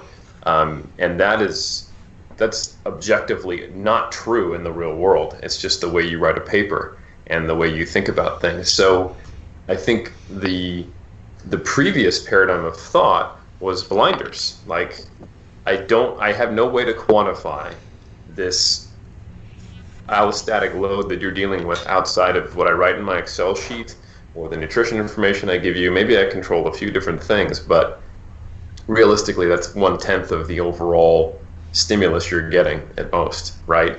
I have no way to quantify that, so I'm just going to keep my blinders on. Anytime it doesn't work, these are my X's and O's I can modify. And I think, man, I operated like that for years, and it probably made me a better programmer in some ways, but until I think I started to go, there's all this background noise. I have a complete misconception of what the signal to noise ratio is. And it sounds like, John, what you're talking about is, instead of putting blinders on as to the noise, acknowledge it that it's there and think, okay, so what does a plan look like that acknowledges this noise? What things can I do to at least maybe turn the volume down on it? And then I think shifting from what you said back to Mike T, what you talked about, that agility, it sounds like you've acknowledged this background radiation, if you will, and you've started to say, right, so I started with just the RPE, kind of looking at the microcycle level, and we know you're not going to be able to lift as heavy on one day versus another, so we're going to modify this. But now I would say 10 years after the fact, when you first came up with that, or a little longer, now you're doing something called emerging strategies, which is, I guess, a more systematic approach to taking anecdotes, acknowledging the background radiation, and then finding an individualized plan. Do you think you could piggyback a little bit on what John was talking about and help us understand how you've gone from the kind of pinpoint focus on RPE into something that's a little more mesocycle and block sequencing, but still quite nimble? Yeah, absolutely. So, we kind of laid out the genesis of RPE earlier, and I think when I wrote about it, I was sure that I was onto something. Like, I felt like this is an idea that I believe in. And then we get to the more medium and long-term planning, and it's like, I don't know that I have a lot to say in this, so I kind of go along with the prevailing thought. And I think that's fine to do at that stage of my career. You can't answer everything all at once. But, as time goes on, it's like, well, if I can individualize the load on a session per session basis, and this is more or less the system that I use to do that, can I do something similar? And it's kind of, it dovetails with this notion, in powerlifting circles, I would see guys who were training in a West Side style to shift to a Shako program, or from a linear periodization program to a West Side program, or just all permutations. And they would change it and they would get better. And it didn't matter which direction the change came in. They changed the program and they would get better. And I thought, at the time, maybe it's not the program as much as it's the change in the stimulus, and I think we would have to now acknowledge with that, the belief that motivates that change needs to be acknowledged as well. But anyway, this individualized response to different styles of training, some people just tend to respond better to one thing versus another. How can you figure that out? So it's somewhat applying a scientific-like process to a n=1, I think. So you start out, if we acknowledge that humans are these incredibly complex systems, I think it's kind of a wrong direction to go in to meet that complexity with even more complex programming. I think the way to figure out the puzzle, so to speak, is to simplify the input stimulus as much as you can, so that you can start to figure out what the relationship is with the output. The way that, try to put it in practical terms, the way that I do that now is I give a certain microcycle of training, and we'll repeat that stimulus for as long as they're responding to it. And as long as the results are getting better, then we continue with it. If the results trend down for a long enough period of time, we say, okay, enough's enough. Maybe we'll change things up, go a different direction. And over time, we start to paint a picture of what does this athlete respond best to. There's kind of an allegory that I pair this with sometimes, that if we think of figuring out what type of training do you respond the best to, what's the most ideal training style for you as an individual, you're kind of trying to find your way through a cave in the dark. Except, that chemical background that John was talking about is always changing and fluctuating and modifying. So it's like trying to find your way through a cave in the dark, except all the rocks are moving around from time to time. So as you start to think you figured it out, psych, you didn't. This is a great existential analogy right here. You're in a cave in the dark, alone, and everything's changing. Look, it melted my brain for a while. But I think if you simplify things down and into as simple as you can make it, and try to start to formulate some sort of pattern of stimulus and response, knowing that, hey, the rocks are going to move around, this isn't going to work forever. We can't illuminate the whole cave. You can't just flip the light switch on and see this is the best way out. But we can give you a little pen light, and that's better than nothing, and you can start to find your way in maybe the right direction. So maybe I didn't say anything there, but I think you did, and I think one of the attractions to periodization was where we're all lost in that cave, and that's the truth. And periodization gave us a map. It wasn't actually a map of the territory, but that didn't matter because we just wanted the security of a map. I guess for me as a ex-athlete and coach, and I'd rather just know the reality and then go, you know what? Okay, reality is complex. I don't know how to handle it. What I'm going to do isn't going to be perfect, but I put my best step forward. I adjust. Boom, boom, boom. I learn. And I guess that's all we can do as coaches. And I think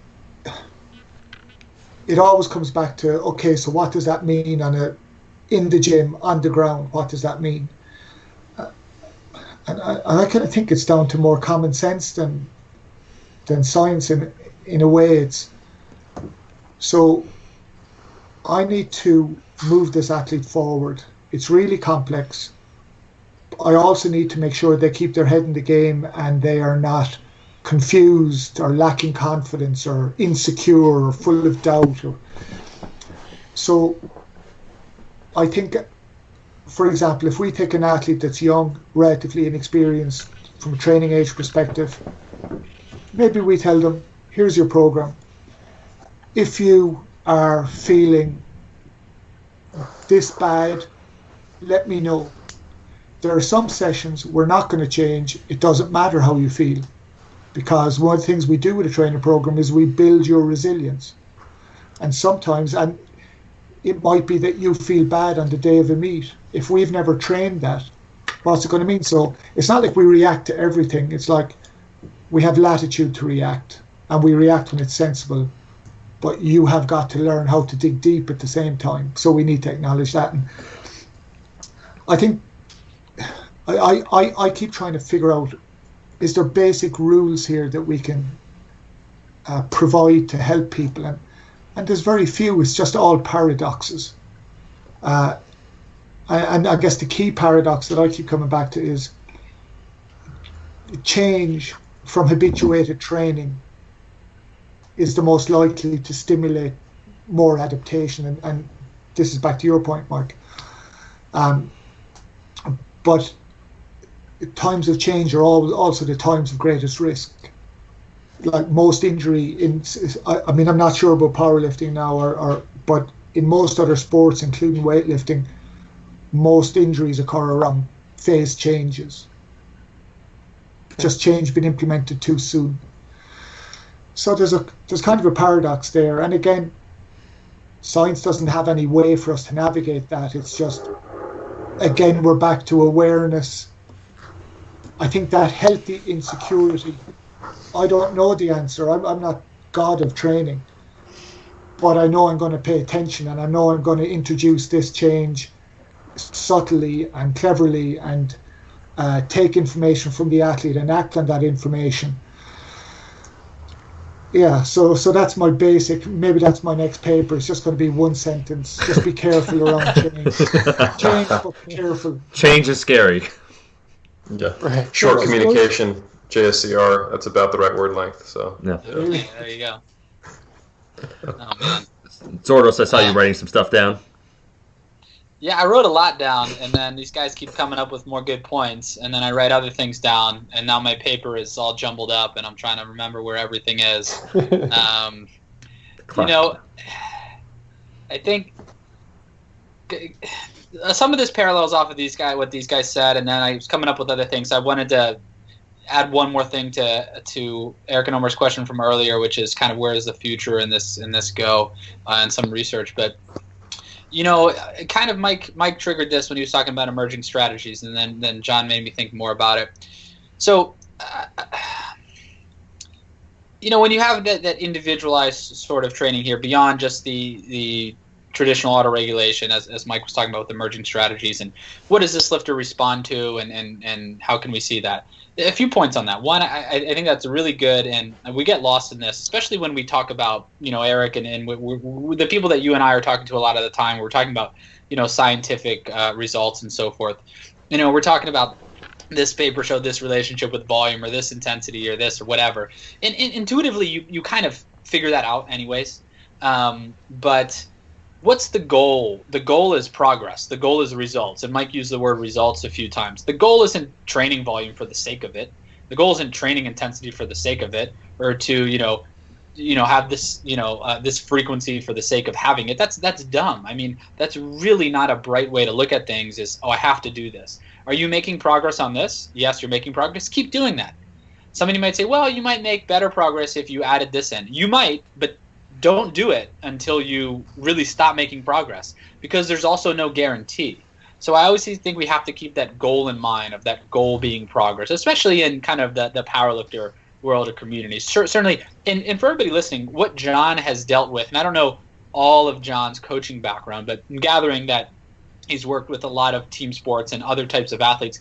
That's way more difficult than what we're talking about mostly in the context of powerlifters. I was in that realm for a very short time, not nearly as long as John has certainly been. So that's way more difficult, and you have a lot more at play than just, hey, okay, squatting doesn't work today. Well, let's try front squatting, right? That's still kind of the same thing. It's not like, John working with real athletes, playing real sports. But what this triggered for, what's that? You confused me with the word real. Well, powerlifting. Compared to the rest of us. Yeah, but that's real, right? It depends. It's mostly just people who aren't good at real sports except for the people who are actually good at powerlifting, they always come from a real sport background. Exactly. Powerlifters just like to torture themselves. It's really how much pain can you take before you give up. Inevitably, the end of your career is you just being a broken pile of bones, so... Right. Yeah. I mean, I don't know. I would also add to that, Omar, can you really have a career in powerlifting? Is that a thing? Well, there's professional powerlifters. Right. Yeah. John, I'll add that to my email signature. John, you should know, the highest paid powerlifter probably earns $1,000 a year. So it's also a very financially lucrative sport. Yes. Yep. Yeah. Well, also sport is used loosely, but on that, when Mike was talking about individualizing programming, so I always like to say that physiology is largely similar, but there are things that are different. Like, so rate of adaptation in training is wildly different.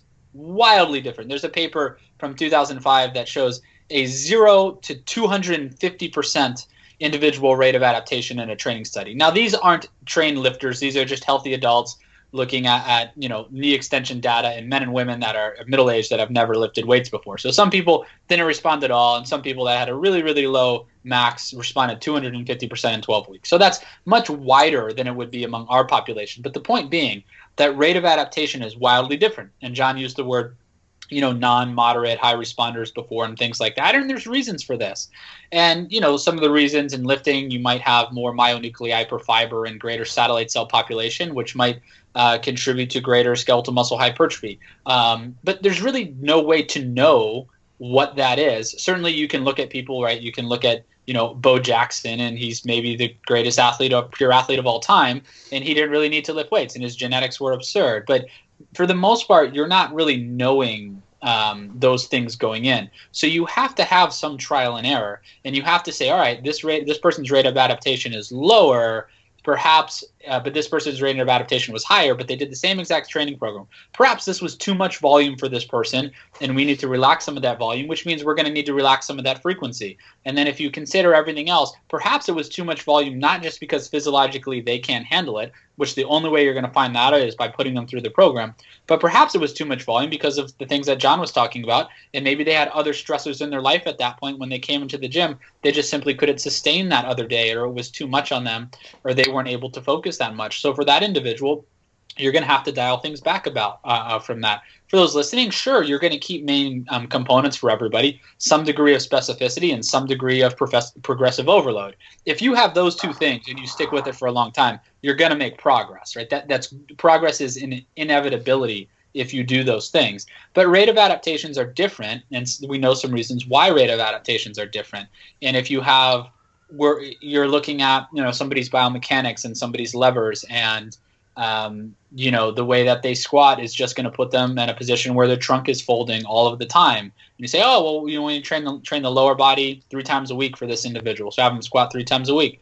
Well, that person squatting 3 times a week is probably going to be a disaster. That doesn't mean they can't train lower body 3 times a week, maybe, but maybe they're only doing, those squats once a week on a low repetition day. So it's really not beating them up too much because they're not doing that many contractions. And then they're doing some other movements throughout the week to be able to train that muscle group. So there's so many things that come into play where you might have our overall tenets of training, if you will, but these programs are going to look wildly different. And you're going to have to go through the process like something like Mike T does to be able to figure out how to individualize these things.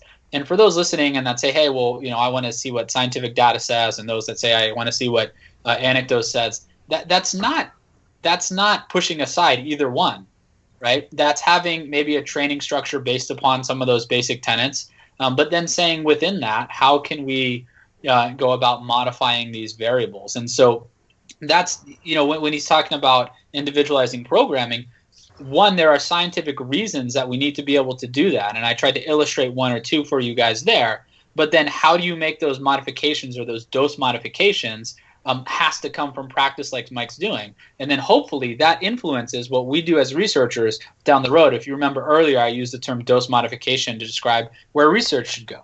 And that's something that we can do there. And then the last thing I wanted to bring up, which was, to getting back to the question of where research should go, more and more we see this individual response. There was a study that came out not too long ago, Eric, I know you and I have talked about it, in which they showed that individuals that increased rate of force development over 20 weeks of training, one group, there were 2 training conditions. So for 10 weeks, one group only did explosive type power training where everything was like 5 to 10 reps at around 40-50% of 1 RM, light explosive. The other group was doing typical strength type training, 75-80% for 10 weeks. And then after 10 weeks, they switched. And the group that was doing the strength training did the explosive training, then did the strength training.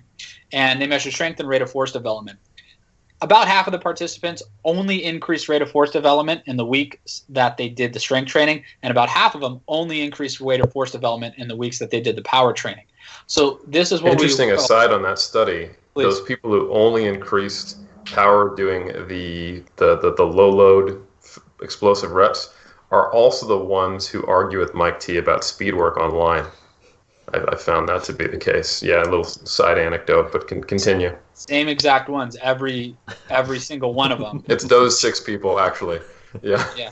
Yeah. That paper, I think, actually, there was only 1 citation in the paper, and it was Mike's article. Right. Yeah. And so, but the interesting notion about that is, okay, so that's an individual response. Some people are what we might call, quote, power responders. So they're only increasing rate of force development by doing power type training. And some people were strength responders. Like, to me, that's wild, right? That is wild. They're doing the exact same thing. They have the exact same training backgrounds coming in, but they're improving this characteristic, some by doing this type of training and others by doing a type of training that's completely different.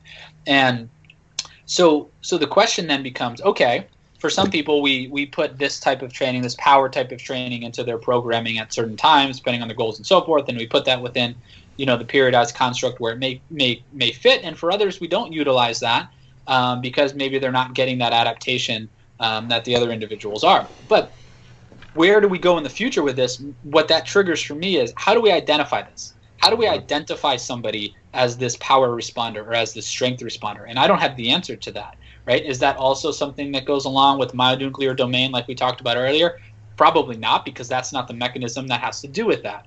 So that's something that goes on with, protein content, myosin heavy chain content, or with fiber typing, maybe. But again, you're not going to know that, going in. So trial and error is how you're going to have to figure that stuff out. Just like you figure out, hey, how much volume can I handle, right? Well, I did this amount of volume. I thought it was normal. I was wrecked for 3 days. I'm never recovering from it. I can't meet my training tenets of training 2 or 3 times a week on a muscle group. Then I reduce the volume, So that's how you get about finding your amount of volume that you need. So how do you identify these things? Recently in our lab, we identified factors that are influencing. If we all put 70% on the bar, and I know I'm going on different ideas now, but I'm trying to show the point of individualizing and identifying factors. We all put 70% on the bar in a squat. We all do as many reps as you can. Eric, you might get 15. Omar, you might get 20. Mike, you might get 12. John, 12. And I'm probably going to get 4 before I have a heart attack. So, so if we do that, the point is we're not all going to get the same reps. We're all going to get different amount of reps. Why? What's accounting for that? Well, we did some regressions in our lab, and we found that body mass, it was inversely related. So the heavier someone was, they tended to do less reps at 70% on a squat. But we put a regression equation with body mass, body fat percentage, femur length, all of these things, and together they all still only explain 20% of the variance in reps performed, which means that while body mass seemed to have a significant effect, body mass alone was only 13% of that explanation, and 80% in total is unexplained. So what do we really know, right? Then there's other anxiety issues on the day that can affect that, of course, and probably other physical characteristics, and then there's fiber typing that we can't explain because that's an invasive measure and so forth. So the point is, another place to go in the future is, what are some identifying characteristics so you can know this person's a power responder. I'm not going to waste this time. Do you like that, Eric? When you want to make a point, what you do is you say, I can do it again. You say, this person's a power responder. And then it really hits home with the listener, Eric. So as you go forward with the podcast, you're going to want to keep that in mind so you can make that point, right? The best part is I've known you now for 6 years, and every time you do 6 years. I'm sorry for you, largely. But every time you do that, it makes me smile. I feel like I'm a 4-year-old. I don't know. I feel like I'm watching a clown or something. Like before they do reveal the trick, they're like, I remember we were in London. We were filming the Shredded by Science Academy, and I'm doing my one of my units, and I'm explaining the concept of why static stretching may be detrimental to performance. And Eric's on the side trying to do something, and it's in the unit if anybody's in the academy, and I'm saying, yeah, static stretching, might not be the best idea. You stretch your muscle tissue, relaxes, and then it doesn't get the same pop back. And Eric just loses it on the side. I'm like, come on, man! I'm trying to give them a get your flow on. I'm trying to educate an audio cue to let them know. I'm over here giving them science, and then you're teaching them how to pose a couple minutes from now. Can you let me do my thing, man? Well, that's an actual anyways, what identifying factors can we take from people that are practical, right? To be able to say, hey, you're a power responder. You're going to be able to do more reps on this here. Just like we can, what identifying factors are there that allow us to implement flexible training templates? Like just saying, hey, I don't feel great today probably isn't the best way to go about that. So, what measures can we take to do that? So I think that's another thing too. When we talk, so much of this is about individualization rather than just this construct of periodization. What measures and what factors can we take to be able to do this? That's awesome. I don't have a sound effect, but I do have a couple of thoughts on that. But you have a couple respected research papers. I'm not a clown like Zourdos over there, but if you guys want to get back to the science, I wish I had a thing. I just don't have the imagination to make one up. But in terms of so people are obviously desperately searching for what can be the measure that can give me insight into what will work for you. So, and there has been a couple that have shown promise. So maybe back around 2008, Christian Cook was working with a cohort of, I don't think the All Black first team, but maybe second team, but serious athletes. And what they did was testosterone cortisol ratio. So give you a certain same exercises, just change the rep ranges. So it was the focus on what would conventionally be considered to build mass versus what would conventionally be considered to build power. Got you to do that session, took your TC ratio, and then did this double crossover where did what gave you the biggest response, did what did the lowest response, and vice versa for the other group. And what they found was, even if you were doing the strength reps, if you had one particular TC response, you were more likely to increase power. So even doing rep ranges and structures that we would conventionally see as, well, that's for building mass, and you're not actually even moving quickly, you increase power. And then there was people who were the flip of that. Okay, so they doing power reps put on mass, but not when they were doing conventional mass type hypertrophy reps. So that was TC ratios. But again, you look at that and you think, okay, maybe it's given me a bit of insight, but what happens if you extend that period of training? Does that hold forever, or is that just a temporary thing? And then you run out of gains and you need to change your direction again. What I would say is that in the elite sport realm, that even though it was 2008 that those studies were published, that methodology hasn't got traction. People aren't really using it, which I think tells us something. More recently, and I've worked with one national squad that maybe I need to backtrack in that actually. Worked with one team who've used this is genotyping. So you spit in a tube and we look at your genetics, and based on that you were given some, these are the type of foods that will suit you, this is the type of training that will suit you. And now, my personal experience with this is it's if you were coaching at the elite level, it's too vague. It may give you a general clue, but again, I'm struggling to see how it would give you more than being a switched-on coach, not being married to your first perspective. I'm struggling to see how it gives more than that. On the genetic thing, and maybe I should have mentioned this to start, but I work with, my predominant role is to work as a postgraduate supervisor for people doing professional doctorates. So these are people that are out working in the field, mostly in professional clubs, but they want to do high-level work, but they don't want to be academics, basically. So it's driving innovation in the field. One of them is a guy called Craig Pickering, ex-Olympic sprinter, 2008 in Beijing. So Craig is really interested in genetics, and we've knocked out a few papers in the past couple of years, and it influences everything. How quickly you clear out caffeine, how high you respond, the same to training. But again, if you're asking me, is it an indicator that you can use to judge a training program at any type of an elite level? And I'm saying, no, it's just not precise enough. If you have 100 housewives or housemen, then yeah, it might give you a starting point, but that's about it. And there's so many complexly overlapping systems in the brain and in the body that contribute to what causes individual adaptations to be so individualized. I'm finding it hard to see any particular metrics that will really give you an insight for a serious trainer, other than a good coaching head, a good pair of eyes, and an open mind.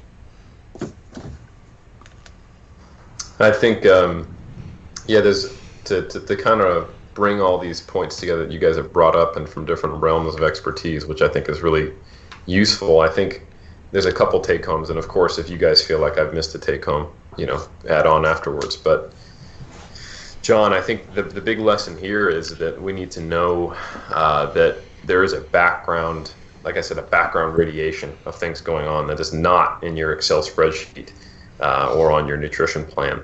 And instead of putting blinders on, you need to have awareness for that. And then Mike T, you did a really good job of talking about, what you might do in the face of that awareness, which is pay attention and have a systematic approach to assessing whether or not at the microcycle and individual variable level with RPE and the connection between mesocycles even, how does that go together? And is there something repeatable? And I think on that same note, Dr. Z, you pointed out how if something isn't broke, don't fix it. When you don't know, it's a gamble because of all this information we can't know at this stage at least. That if something is working, pay attention, see what's going on, know why it might be working for you, and stick with it until it no longer does, rather than thinking, hey, science is here to tell me what the new shiny object is for me to jump to it. That's really not its role. It's conceptual, and I think that's a very valuable thing. And then it sounds like there is some hope that maybe not currently, but in the future we might have some research that could at least reduce the lag time towards figuring out what an individualized plan might look like for you, which I think is exciting. I think we're in an exciting time, a brave new world, if you will. So, anything else you guys want to add before we wrap this up? Just go ahead. Go. I was just going to say very quickly, thanks to Eric and Omar, but just as we talked about at the outset, Eric, you said there that we were all had some points coming from different backgrounds, and that to me that's the coolest part of this, and why I've really enjoyed this last hour and a half or whatever it is that we've been here, because we've been able to come to our conclusions from different places. So as we said at the outset, there needs to be more crosstalk among these worlds and learn from each other. So I hope that everybody watching and listening can see that. That's what we've tried to do here, and we can all learn from each other. Not just because we have different opinions on some things, and it's good to have different opinions, but because you're coming to them from a different place. I'm coming to it because of my background and my reasoning, John from his, and Mike from his, and then we can really coincide from there. So for those that are watching and listening, don't be afraid to not just disagree with somebody, but to understand why they came to the opinion that they did and what formed it. And I think that's different with all three of us here, which is really good. Yeah, well, I echo that, and I have really enjoyed the conversation.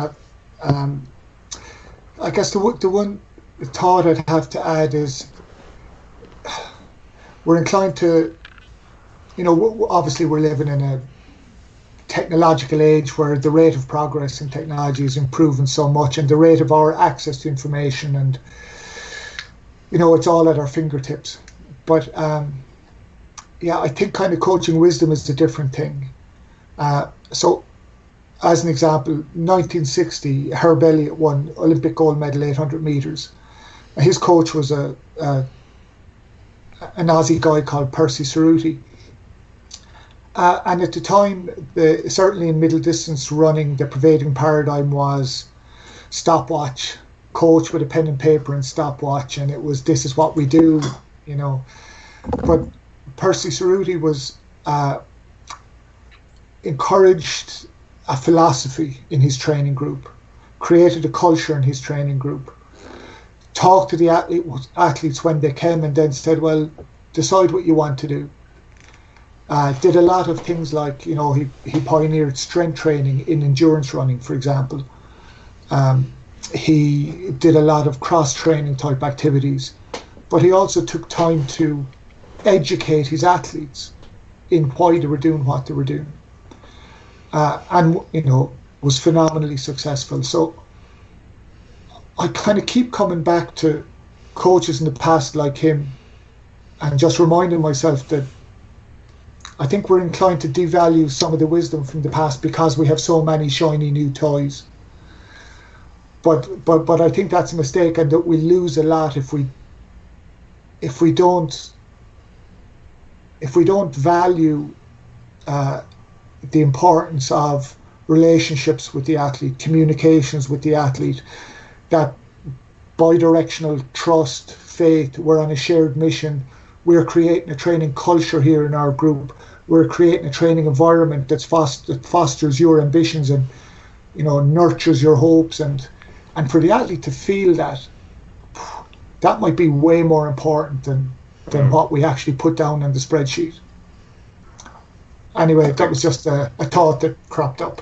But that's a really important point. I'm glad you said it. You know, in addition to all this kind of theoretical understanding of what really goes into performance, discussing the fact that, hey, we are social beings and we operate on this planet and in relation to others, and that a coach is not just someone even making a better spreadsheet that acknowledges that background radiation, but it's also someone who fosters a relationship with you. More importantly, I think, is a really key point. So I'm glad you added that on. Mike T, I think you're going to add something, yeah? Yeah, sorry, final thoughts, I guess. But one thing that it's an idea that I can't take credit for directly, but that I came in contact with and have since adopted, is just that if I'm going to summarize what the coaching process is, I would say that it's leadership, relationship, and creativity. That you have to have all three components. I think a coach displaying some leadership is probably the most obvious role for a coach. And we've talked about how important the relationship component of it is as well. And then creative problem solving is probably fairly obvious if you think of what a coach does is solve problems that the athlete has.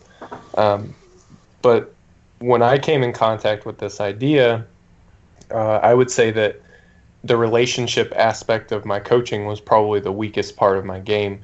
But then when I started looking at it more as like a triad, I thought, you know, well, this could be just as important as any of the other components, you know, and I think that that's the right way to view it too, you know, that if I'm talking to 20-year-old me, I've got a lot less interest in, you know, discussing the softer skills of being a good coach and things like that. But, you know, I think that that's right on the nose. I think that that's just as important and,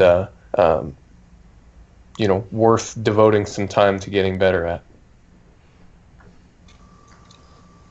Love it.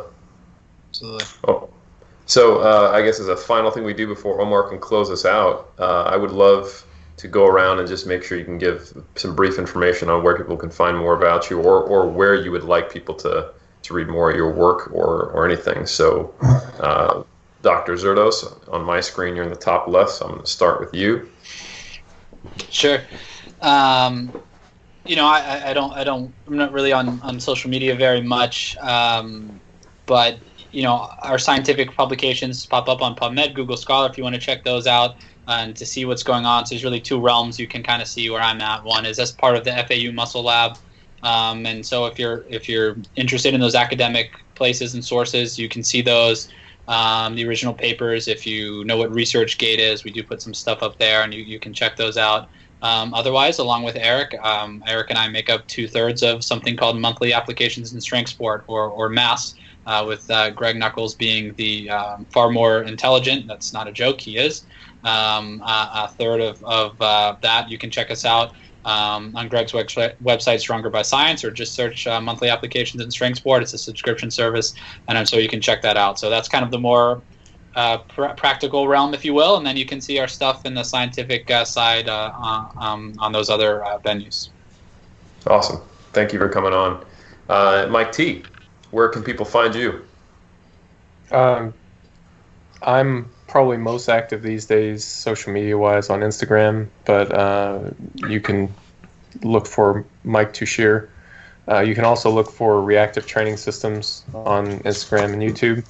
And then there's also reactivetrainingsystems.com, where we have tons of articles, completely free to use training log application, and a bunch of other stuff as well.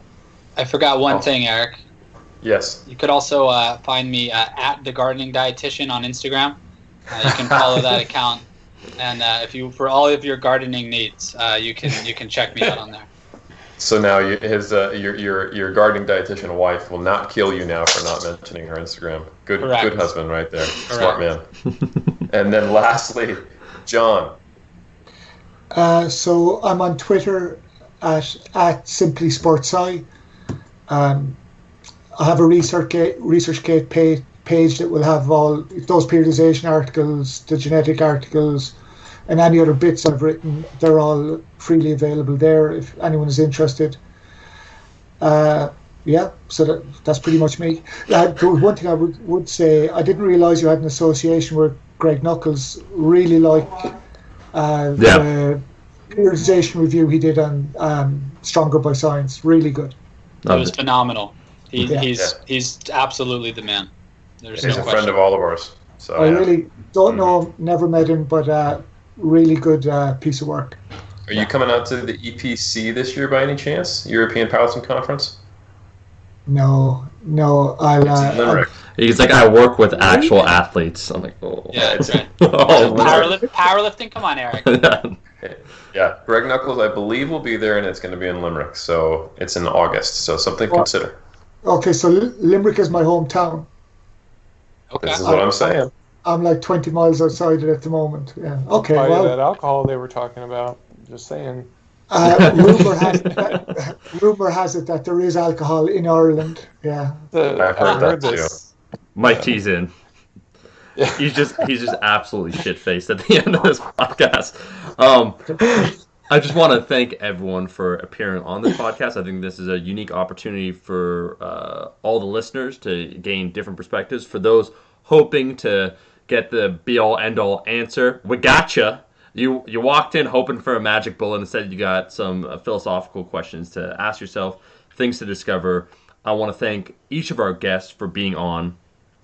You can find us every single week on iTunes, on YouTube. We're going to make sure to link everything that they shouted out in the description of the YouTube channel. So if you want to read more ResearchGate, John's papers, or you want to learn about, more about Mike Zourdos or Mike DeShear, all of that will be linked in the description. You could help us out by sharing this, by leaving a rating and review on iTunes, on YouTube, giving a like, and maybe a comment below. You could say whatever you want. In fact, you could say that Mike Zourdos has the best popping sound of any podcast you've ever heard. You can let us know your raw, unfiltered opinions. We appreciate everyone. We'll catch everyone in that next episode of Iron Culture Podcast.